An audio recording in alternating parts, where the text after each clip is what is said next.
الحمد لله نحمده ونستعينه ونستغفره ونعوذ بالله من شرور أنفسنا وسيئات أعمالنا من يهده الله فلا مضل له ومن يضلل فلا هادي له أشهد أن لا إله إلا الله وأشهد أن محمدا عبده ورسوله اللهم صل وسلم وبارك على نبينا محمد وعلى آله وصحبه ومن اتبع بهداه إلى يوم القيامة وبعد. Hadirin jamaah sekalian yang saya hormati, kita lanjutkan pembahasan kita mengenai kitab Tauhid. Kita masuk ke bab yang ke-56. Babun la yus'alu biwajhillahi illal jannah. Bab tidak diminta dengan wajah Allah Subhanahu wa ta'ala kecuali surga. An Jabir qala qala Rasulullah sallallahu alaihi wasallam la yus'alu biwajhillahi illa al-jannah. Dari sahabat Jabir, beliau berkata Rasulullah sallallahu alaihi wasallam,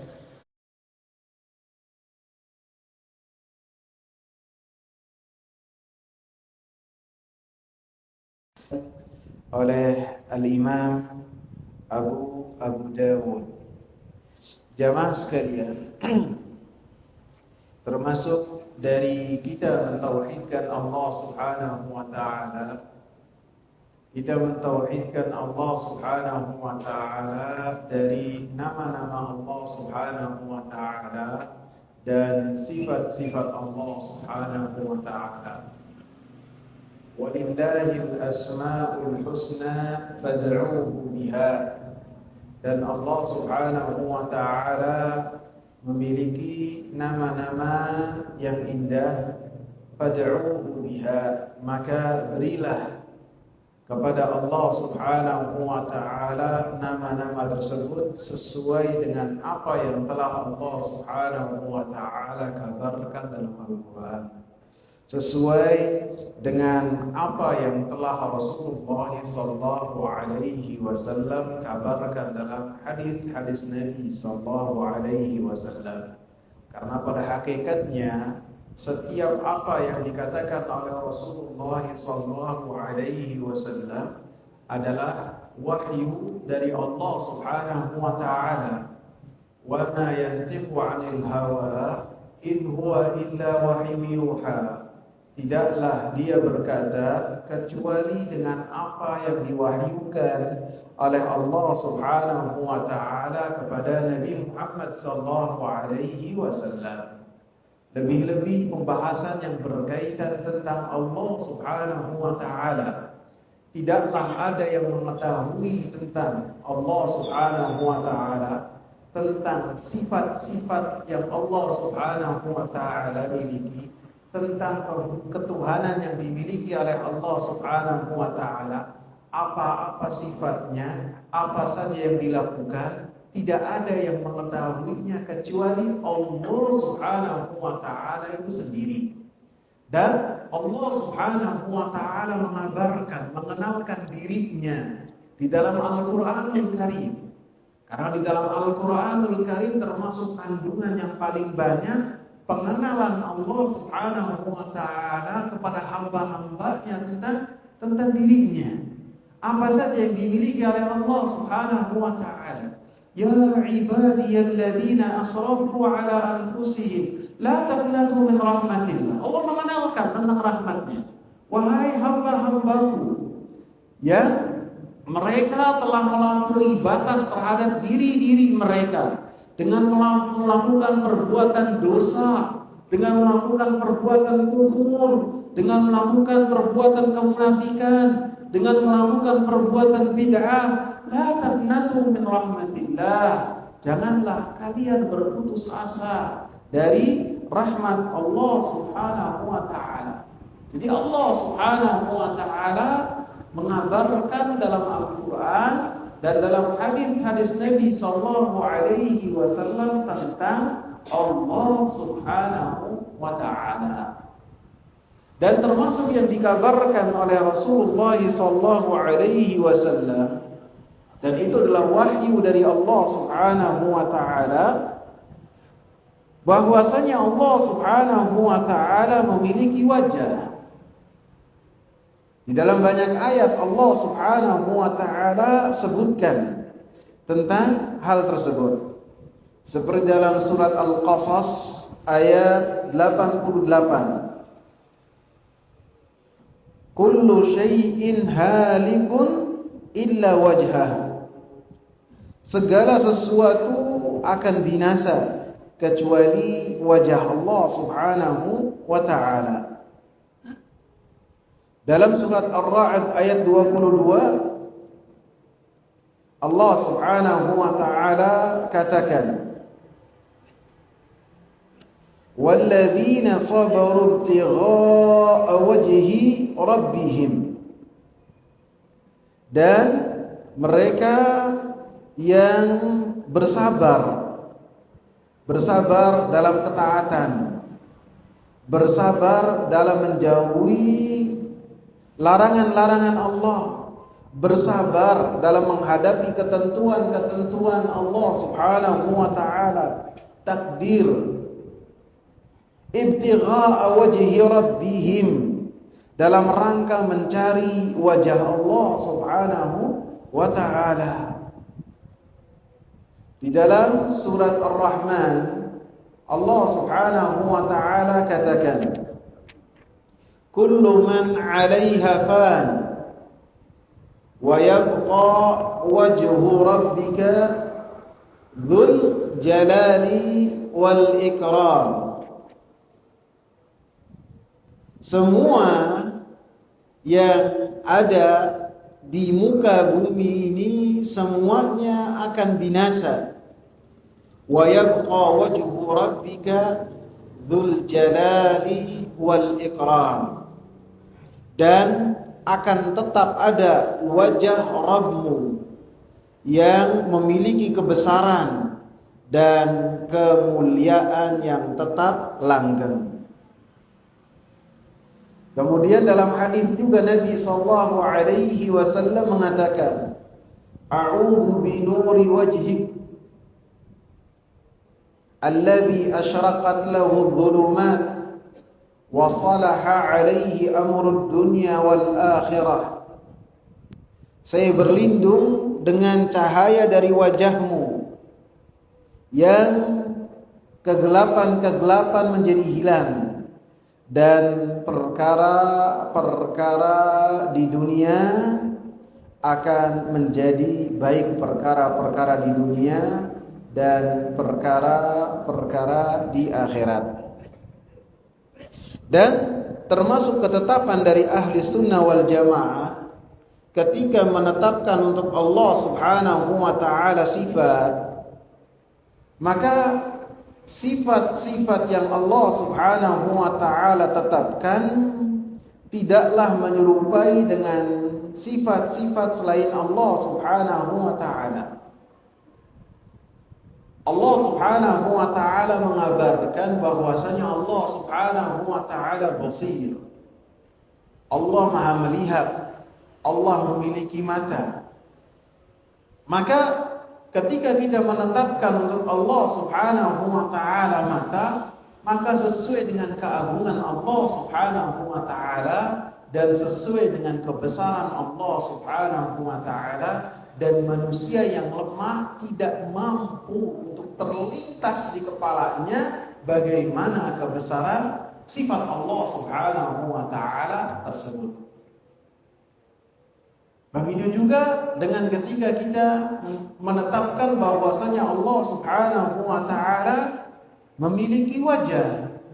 maka kita tetapkan untuk Allah Subhanahu wa taala wajah yang sesuai dengan keagungan Allah Subhanahu wa taala, sesuai dengan kebesaran Allah Subhanahu wa taala yang tidak menyerupai apapun juga di alam semesta ini.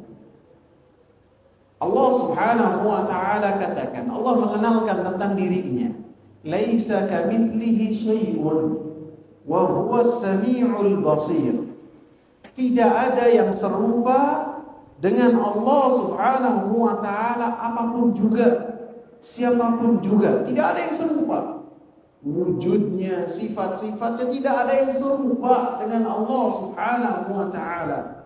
Wa huwas samiul basir, dan Allah Subhanahu wa taala Maha melihat.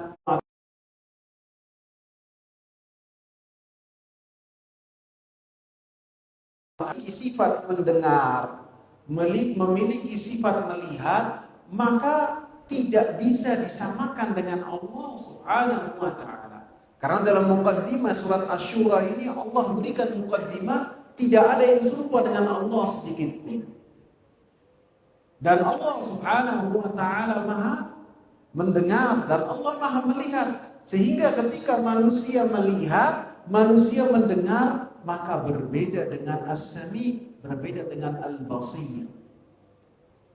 Allah Maha mendengar, akan tapi sangatlah tidak terbatas. Semua dan apa yang terjadi di alam semesta ini tidak akan luput dari Maha mendengarnya Allah Subhanahu wa taala, walaupun itu semua terjadi dalam satu waktu. Laisa kamitslihi syai'.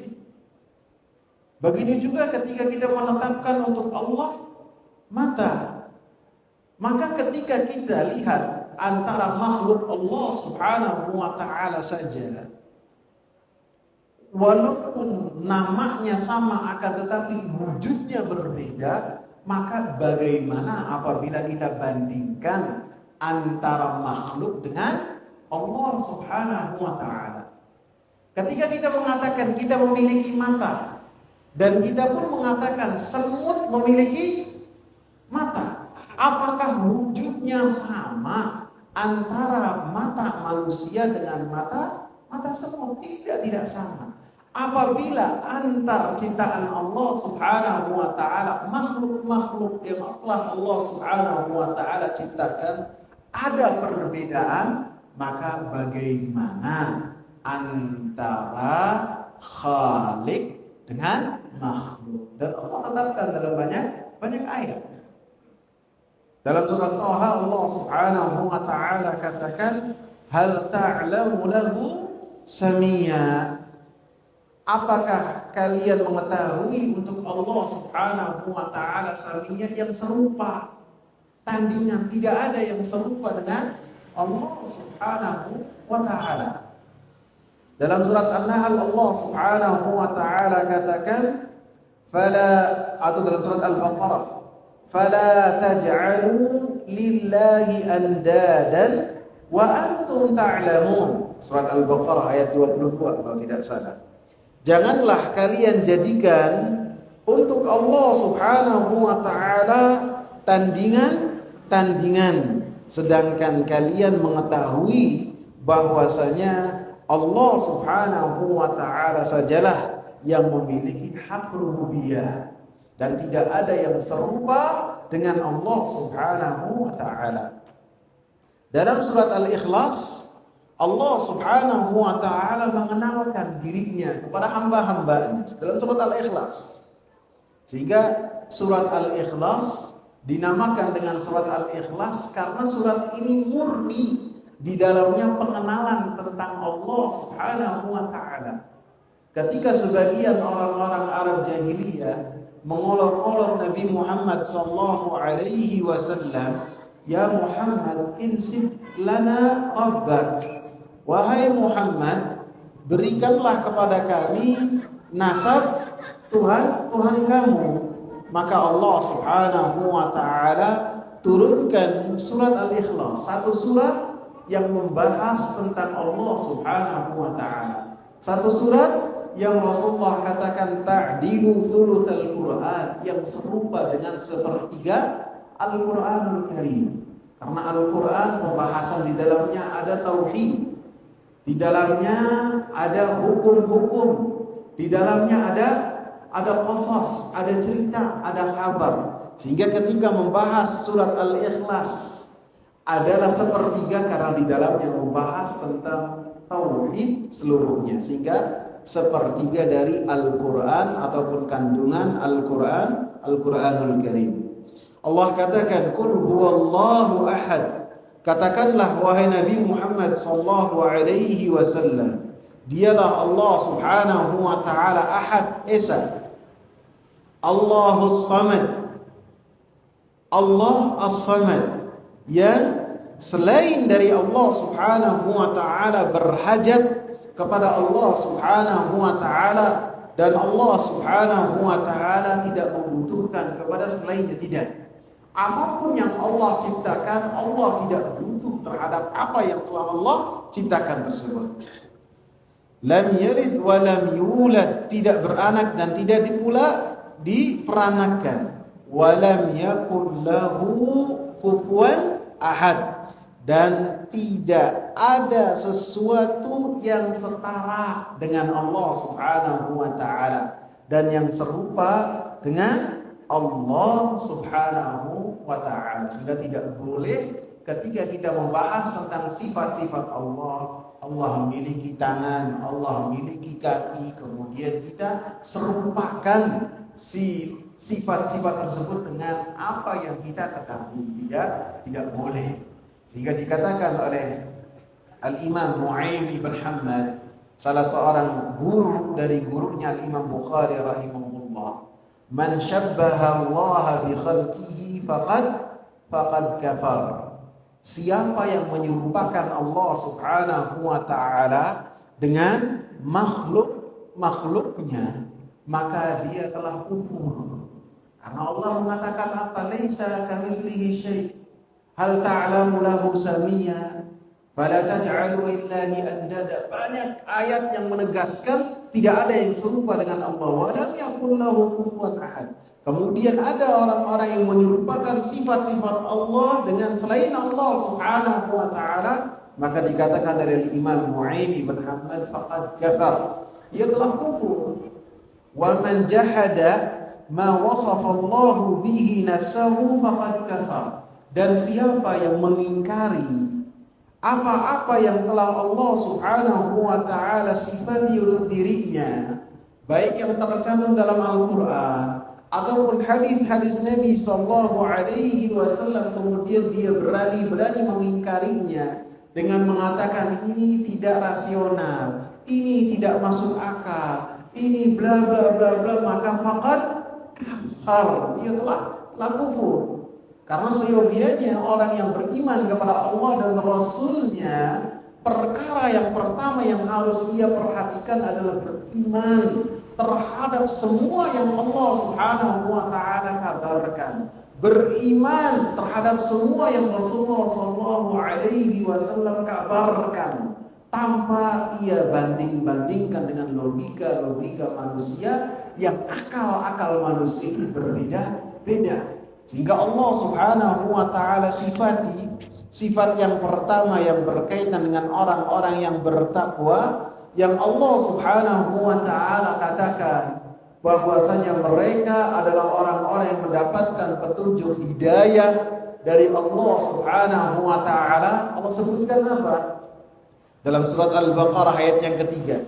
Sifat yang pertama Allah tonjolkan, alladzina yu'minuna bil ghaib. Orang-orang yang bertakwa, yang mereka adalah orang-orang yang beruntung, dan mereka tentunya adalah mengambil hidayah dari Al-Quran, adalah mereka-mereka yang beriman terhadap perkara-perkara yang gaib, yang tidak dilihat oleh mereka. Mereka katakan sami'na wa ata'na, termasuk pembahasan yang berkaitan tentang Allah subhanahu wa ta'ala.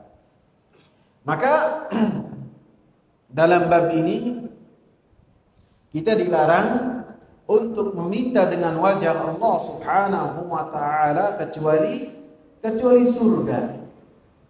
Karena termasuk mengagungkan sifat-sifat Allah, karena termasuk pengagungan sifat-sifat Allah Subhanahu wa taala tentunya mengagungkan Allah Subhanahu wa taala. Dan mengagungkan sifat-sifat Allah Subhanahu wa taala termasuk dari mentauhidkan Allah Subhanahu wa taala, dan itu mentauhidkan Allah. Dan itu mengagungkan Allah, mengagungkan sifat-sifat Allah, artinya kita mengagungkan Allah Subhanahu wa taala. Adapun orang-orang yang tidak mengagungkan sifat-sifat Allah, artinya dia tauhidnya kurang. Pengenalan dia kepada Allah berkaitan dengan sifat-sifatnya Allah Subhanahu wa taala sangatlah kurang. Bahkan efeknya dia tidaklah menghormati Allah Subhanahu wa taala dan tidak mengagungkan Allah Subhanahu wa taala. Kemudian dicantumkan oleh penulis satu hadis. Satu hadis yang hadis ini bersumber dari sahabat Jabir, an Jabir radhiyallahu anhu. Jabir radhiyallahu anhu bernama Jabir ibn Abdullah ibn Amr ibn Haram. Beliau dari kalangan Ansar. Beliau salah seorang sahabat dan bapaknya juga sahabat. Abdullah ini sahabat juga. Jabir ibn Abdullah lahir 3 tahun sebelum diutusnya Nabi Muhammad SAW. Artinya 16 tahun sebelum Nabi SAW hijrah. Ketika Nabi hijrah ke kota Madinah, maka sahabat Jabir usianya antara 16 dan 17. Dan beliau termasuk sahabat-sahabat yang memeluk Islam sebelum Nabi SAW hijrah ke kota Madinah. Dan beliau senantiasa ikut dalam semua peperangan yang Nabi SAW ikuti, kecuali peperangan Badar dan peperangan Uhud. Maka sahabat Jabir ini tidak ikut dalam 2 peperangan tersebut. Karena apa? Oleh ayahnya Abdullah, Jabir ini dilarang untuk ikut, supaya tinggal di rumah menjaga 9 saudarinya. Sehingga ayahnya yang bernama Abdullah wafat dalam peperangan Uhud. Setelahnya barulah sahabat Jabir bin Abdullah mengikuti semua peperangan yang diikuti oleh Nabi SAW. Peperangan Nabi semuanya antara 17 ataupun 18 kali. Jadi 15 diantaranya ataupun 16 diantaranya, maka sahabat Jabir ini mengikuti semua peperangan. Kalau sahabat Rafi, sahabat Abdullah bin Umar dalam perang Uhud, ketika ingin ikut dalam perang Uhud dilarang oleh Nabi SAW karena masih belum kepada orang tua. Apabila orang tua melarang, maka taat kepada orang tua, baik ayah ataupun ibu, maka itu pun termasuk jihad fi sabilillah. Sehingga ketika ada seseorang berupaya untuk berjihad bersama dengan Rasulullah SAW, kemudian mengabarkan kepada Rasulullah SAW bahwasanya kedua orang tuanya tidak mengizinkan dia untuk berjihad, dan kedua orang tuanya menangis melepas kepergiannya, maka Rasulullah SAW katakan, irji' ilaihima, kembalilah engkau kepada keduanya. Ini jihadnya bersama dengan siapa? Bersama dengan Nabi. Akan tapi apabila orang tua tidak ridha, maka harus balik lagi kepada orang tuanya. Kata Rasulullah, irji' ilaihima fa'adhikhuma, jadikan keduanya tertawa sebagaimana engkau menjadikan keduanya menangis. Dalam hadis lain Rasulullah SAW katakan, falzamha fa inna tahta rijlaiha al-jannah. Ketika ada seorang ibu tidak mengizinkan anaknya untuk berjihad di jalan Allah, kemudian si anak melaporkan hal tersebut kepada Rasulullah, maka Rasulullah katakan, balik kau kepada ibumu. Apabila engkau mau masuk surga dengan berjihad di jalan Allah, maka surga itu ada di kaki ibu. Falzamha, maka lazimkan diri engkau berbaktilah kepada kedua orang tua. Sehingga ketika Abdullah bin Mas'ud bertanya kepada Rasulullah sallallahu alaihi wasallam, ayyul a'mal ahabbu ilallah, amalan apa yang paling Allah cintai? Maka Rasulullah katakan apa? As-salatu ala waqtiha, salat di awal waktu. Kemudian apa ya Rasulullah? Apa yang dijawab oleh Rasulullah? Birrul walidain, berbakti kepada kedua orang tua. Setelahnya, tsumma ay, apalagi ya Rasulullah? Al-jihad fi sabilillah.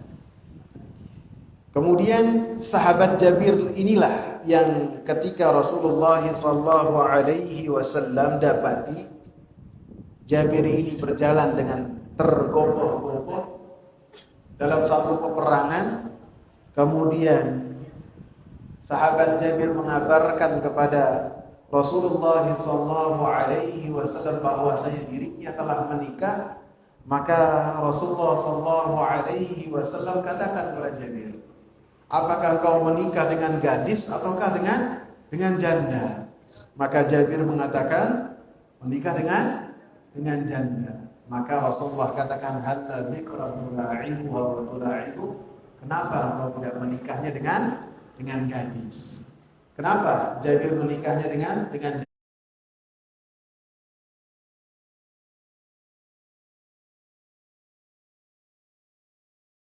Menikahi janda.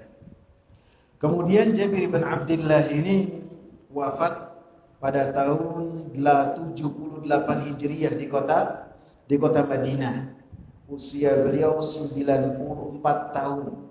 Termasuk sahabat-sahabat yang terakhir wafat di kota Madinah.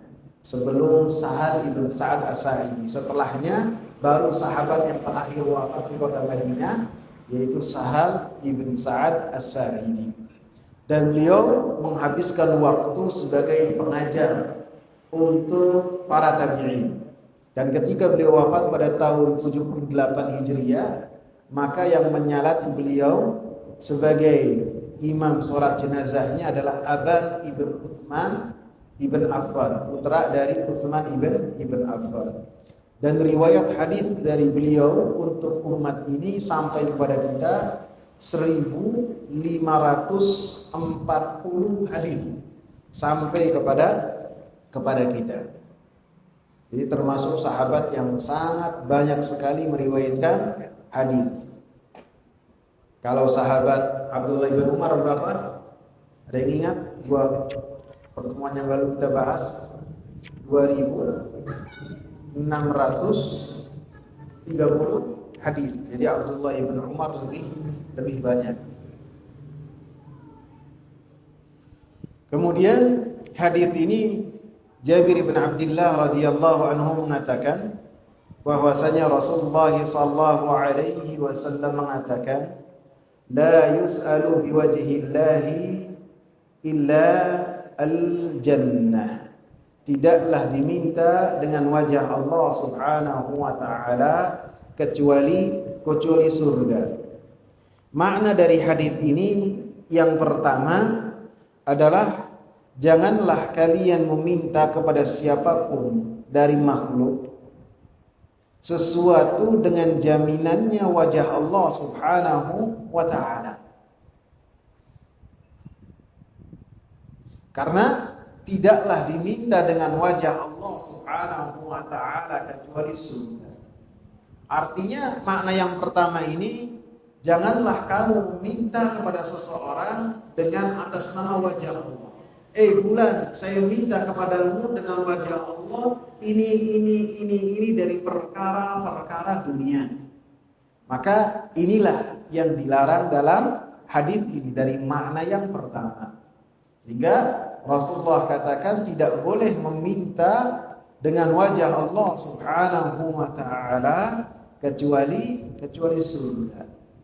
Dalam hadis yang lain Rasulullah sallallahu alaihi wasallam mengatakan mal'unun man sa'ala biwajhillah. Sungguh terlaknat siapa-siapa yang meminta dengan wajah Allah Subhanahu wa taala dengan perkara dunia. Artinya jangan meminta kepada seseorang dan ketika meminta dan menyebutkan dengan wajah Allah Subhanahu wa taala. Rasulullah sebutkan meminta dengan wajah Allah hanya untuk kita seorang mendapatkan surga. Makna yang kedua dari hadis ini, apabila engkau meminta Allah Subhanahu wa taala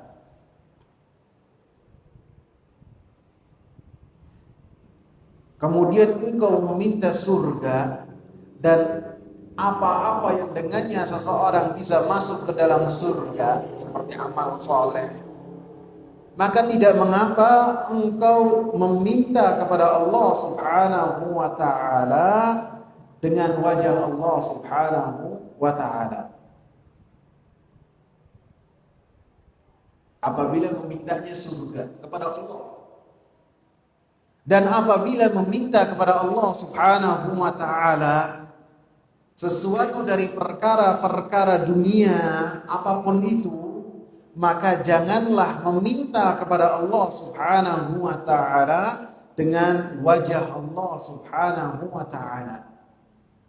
Karena wajah Allah Subhanahu wa ta'ala adalah sesuatu yang sangat besar lagi agung untuk seseorang meminta kepada Allah Subhanahu wa ta'ala yang berkaitan dengan perkara-perkara dunia. Adapun apabila seseorang meminta kepada Allah Subhanahu wa ta'ala yang berkaitan dengan surga, yang berkaitan dengan perkara-perkara yang di dalamnya keselamatan seseorang di akhirat, maka tidak mengapa untuk seseorang meminta kepada Allah dengan wajahnya supaya selamat di akhirat, selamat di dunia. Dalam surat Al-An'am ayat ke-65 Allah Subhanahu wa ta'ala katakan,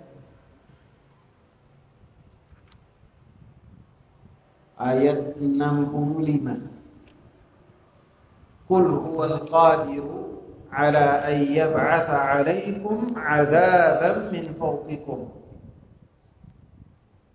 Katakanlah wahai Nabi Muhammad, dialah Allah Subhanahu wa ta'ala yang mampu untuk mengirim kepada kalian azab dari atas kalian. Maka ketika ayat ini sampai kepada min fawqikum, Nabi sallallahu alaihi wasallam berlindung dengan wajahnya Allah. A'udzu biwajhi, ya Allah, saya berlindung dengan wajahmu. Kemudian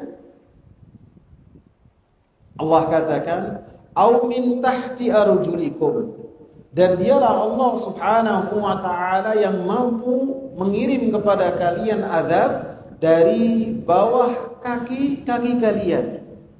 Maka Nabi sallallahu alaihi wasallam pun berdoa dengan doa yang sama, a'udzu biwajhi, saya berlindung dengan wajah Engkau ya Allah. Kemudian Allah Subhanahu wa ta'ala katakan, aw yalbisakum syi'an wa yudhiqa ba'dakum ba'sa ba'd, atau Allah Subhanahu wa ta'ala jadikan kalian berkelompok-kelompok dan bergolongan-golongan, sehingga yang di antara kalian sebagian kalian merasakan keganasan sebagian yang lain. Kemudian Nabi sallallahu alaihi wasallam mengatakan untuk yang ketiga, hadhihi ahwan au aisar, maka untuk ancaman yang ketiga itu lebih mudah dan lebih ringan daripada azab yang Allah Subhanahu wa ta'ala kirim dari atas kepala kita ataupun dari bawah kaki kita. Jadi di antara dua hal yang di dalamnya yang berkaitan dengan keselamatan akhirat, Nabi sallallahu alaihi wasallam meminta perlindungan kepada Allah Subhanahu wa taala dengan wajah Allah Subhanahu wa taala. Adapun yang berkaitan dengan kesusahan dunia, maka beliau tidak meminta perlindungan kepada Allah Subhanahu wa taala dengan wajah Allah Subhanahu wa taala. Artinya makna yang kedua yang berkaitan meminta kepada Allah Subhanahu wa taala dengan wajah Allah hanyalah yang berkaitan dengan seseorang berharap untuk masuk surga dan selamat dari api neraka. Dan ini ada dua makna dalam hadis Jabir ibn Abdullah ini. Dan dua-duanya terkandung dalam hadis ini, benar, tidak saling berlawanan. Dua-duanya benar. Makna dari hadis ini yang tadi saya sebutkan, dua-duanya tercakup dalam hadis ini. Tidak boleh kita meminta kepada seseorang dengan wajah Allah Subhanahu wa taala, dilarang. Sehingga penulis membawakan bab ini dan hadis ini setelah pembahasan yang berkaitan babun la yuraddu man sa'ala billah. Bab tidak ditolak orang-orang yang meminta kepada orang lain dengan wajah Allah. Bab tidak ditolak orang-orang yang meminta kepada orang lain dengan atas nama Allah, tidak ditolak. Akan tetapi sesuatu yang dilarang dari bab ini adalah ketika seseorang meminta kepada orang lain yang berkaitan dengan perkara-perkara dunia dengan wajah Allah Subhanahu wa taala. Dan Rasulullah menyatakan hanyalah untuk kita mendapatkan surga ketika kita menjadikan wajah Allah Subhanahu wa taala sebagai permintaan. Dan yang perkataan yang kedua pun tercakup dalam hadis ini. Sampai sini paham atau bingung nih kuat? Paham tidak? Apa? Baru bangun ya. Memang paling enak tidur di majelis ilmu. Ada rahmat ya. Silakan ada dulu, nanti saya tambahin. Hadis Jabir ini jamaah sekalian yang tadi saya bacakan, ada khilaf di kalangan ulama apakah hadisnya ini adalah dhaif ataukah hadisnya ini menjadi hadis yang hujjah, yaitu hadis la yus'alu bi wajhillahi illal jannah ya. Apakah hadisnya dhaif ataukah hadisnya ini sahih ataupun hasan? Dan pendapat yang dikuatkan bahwasanya hadis ini adalah hadis yang dhaif, karena di dalamnya ada salah seorang perawi yang bernama Sulaiman ibn Mu'adz, yang perawi ini didhaifkan oleh para ulama. Dan termasuk yang mendhaifkan hadis ini adalah Al-Imam Al-Albani rahimahullah, Al-Imam Ibn Baz rahimahullah. Jadi hadisnya ini adalah hadis yang dhaif. Kemudian timbul satu pertanyaan, kenapa para ulama mencantumkan dalam karya tulis mereka sebagian hadis-hadis yang dhaif? Ada beberapa sebab. Mungkin sebab yang paling kuat yang berkaitan dengan pembahasan kita, yaitu bisa jadi hadis ini menurut penulis kitab yang kita bahas ini adalah hadis yang sahih ataupun hadis yang bisa dijadikan hujjah. Karena penghukuman terhadap satu hadis bahwasanya hadis tersebut sahih ataukah hasan ataukah dhaif, maka itu sifatnya ijtihadi. Yang kedua, bisa jadi penulis mencantumkan hadis ini sebagai istishhad saja, sebagai memperbanyak dalil, terutama apabila membawakan hadis-hadis yang banyak. bukan benar-benar beriktimad, benar-benar ketika membawakan hadis itu satu-satunya sebagai dalil yang berkaitan dengan materi, tidak akan, tapi hanya istishhad saja. Dan bisa kita dapati dalam pembahasan tadi yang berkaitan dengan wajah Allah Subhanahu wa taala banyak tercantum dalam hadis, banyak juga tercantum dalam ayat-ayat Al-Qur'an. Dan yang serupa dengan hadis ini juga yang tercantum dalam hadis yang bersumber dari Abi Musa al-Asy'ari radhiyallahu anhu, bahwasanya Rasulullah sallallahu alaihi wasallam mengatakan, mal'unun man sa'ala biwajhillah, seperti yang tadi hadis saya bawakan.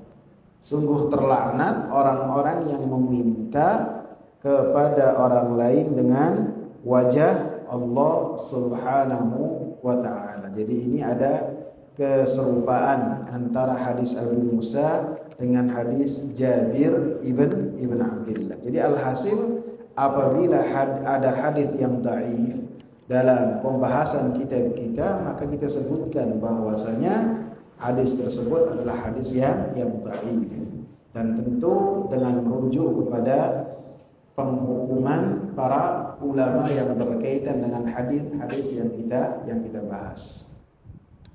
Disebutkan oleh penulis fihi masail, di dalam bab ini ada beberapa pelajaran.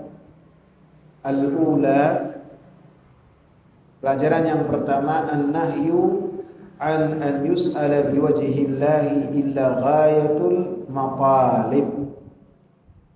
Larangan untuk meminta dengan wajah Allah Subhanahu wa taala kecuali yang berkaitan dengan permintaan yang paling tinggi, yaitu surga.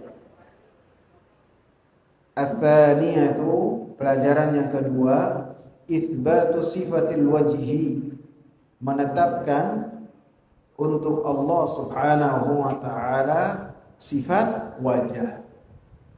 Apabila Al-Imam Malik rahimahullah ketika ditanya tentang al-istiwa, wahai imam, bagaimana al-istiwa?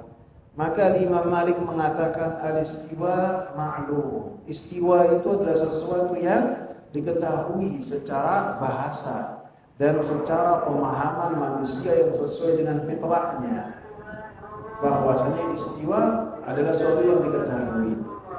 Wal imanu bihi wajib, dan beriman dengan istiwa ini adalah sesuatu yang wajib. Wal kaifu majhul, adapun bagaimana hakikat istiwa itu untuk Allah Subhanahu wa taala tidak diketahui. Was-su'alu anhu bid'ah, dan pertanyaan tentang bagaimana tersebut adalah sesuatu yang bid'ah, yang para ulama dari kalangan sahabat yang mereka tentu lebih haus ilmu daripada kita tidak pernah bertanya kepada Rasul tentang hal tersebut, maka pastikanlah pertanyaan-pertanyaan yang demikian tidak ada kebaikan di dalamnya. Maka begitu juga dengan wajah. Apabila kita menetapkan untuk Allah wajah, maka diskusi singkat antara penanya dengan Imam Malik kita analogikan. Kita mengatakan al-wajhu ma'lum. Wajah itu sesuatu yang kita ketahui, sesuatu yang kita ketahui dalam bahasa Arab, dalam bahasa Indonesia, sesuatu yang diketahui. Wal imanu bihi wajib, dan beriman dengan sifat wajah tersebut adalah sesuatu yang wajib, yang dengannya kita mengenal Allah dan dengannya kita menyempurnakan keimanan kita kepada Allah Subhanahu wa taala. Wal kaifu majhul, adapun bagaimana tentang wajah Allah maka tidak diketahui, dan Allah tidak menjelaskan kepada Nabi Muhammad, dan Nabi Muhammad tidak menjelaskan kepada generasi emas dari umat ini. Terus apalagi was-su'alu anhu bid'ah, dan pertanyaan tentang bagaimana dan sifat-sifat tersebut hakikatnya bagaimana, maka itu adalah sesuatu yang bid'ah, yang tidak boleh kita bertanya dengan pertanyaan tersebut. Ada yang ditanyakan, ikhwan? Ya, silakan, Pak.